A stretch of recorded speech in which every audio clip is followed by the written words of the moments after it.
না এখন আপনার কাগজপত্র দেখো আমি যেটা বলছি বিষয় হচ্ছে আমার ওই মোবাইলে চলতেছে একটু সূর্যের আলো পড়ে।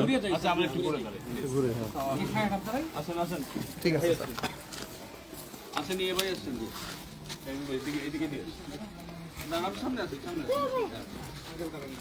ঠিক আছে জি সাইবুল ভাই ঠিক আছে ঠিক আছে না না আমি আছি আসসালামু আলাইকুম।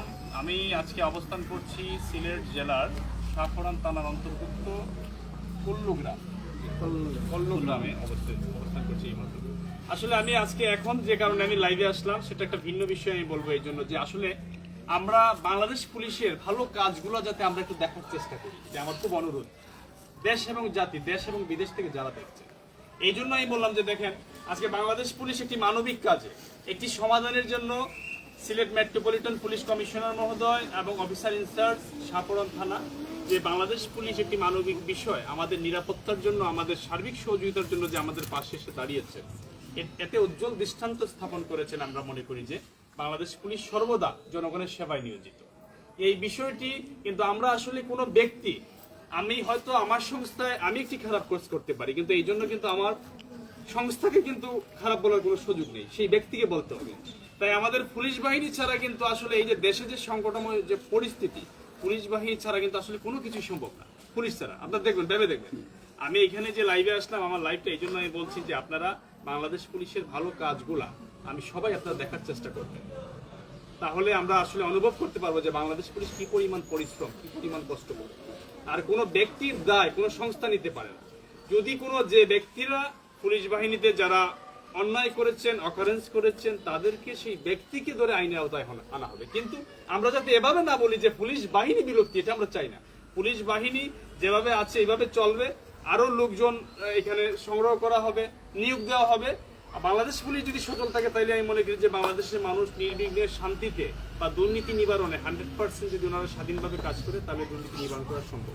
এই জন্য সবার কাছে বলবো যে আজকের এই বাংলাদেশ পুলিশের এই ভালো কাজটি, মানবিক কাজের জন্য, এটা দেখার জন্য আপনাদেরকে আমি আগ্রহ এবং অনুরোধ প্রকাশ করলাম যে আপনারা এটা দেখবেন বিষয়টি। আর আমরা যে বিষয়ে এসেছি, দুইটা পক্ষকে আমরা পেয়েছি। এখানে আছেন হাজি তারামিয়া আঙ্কেল, মুরব্বী মানুষ, ওনার প্রতি শ্রদ্ধা আমার থাকবে, কিন্তু উনি ন্যায়ের পক্ষে থাকবেন। যদি আপনি কোনো ধরনের অন্যায় করবেন তাহলে বাবা আপনার পক্ষে বিপক্ষে যা করা লাগে সর্বোচ্চভাবে দেশ এবং রাষ্ট্রকে আহ্বান জানাবো, এবং আমার সংস্থা, স্থানীয় সুশীল সমাজ, স্থানীয় প্রশাসন সবাই মিলে একটি অন্যায়কে রুখে দাঁড়াবে। তাহলে আমাদের দেশে এবং আগামী প্রজন্মকে আমরা একটি ভালো রাষ্ট্র এবং দেশ হিসেবে আমরা উপহার দিতে পারবো। তাহলে আপনি বলেছেন যে আপনি আইন মানেন, আপনি ন্যায়ের পক্ষে আছেন, এই তো? এবং আপনার ছেলের সাথে কথা বলে আগামী একটা পর্বে আপনারা কিভাবে কে কার কাছ থেকে কিনেছেন, কে কার কাছ থেকে বিক্রি করেছেন, কার দলিল আগে কার দলিল পরে, এবং কেউ কোনো ভুয়া দলিল করেছেন কিনা।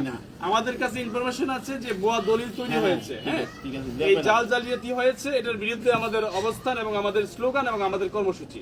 আমরা একটা টেবিলে বসে দেখবো, যিনি ভুল থাকবেন তিনি ওনার ভুল মেনে নেবেন এবং উনি এখান থেকে সরে দাঁড়াবেন।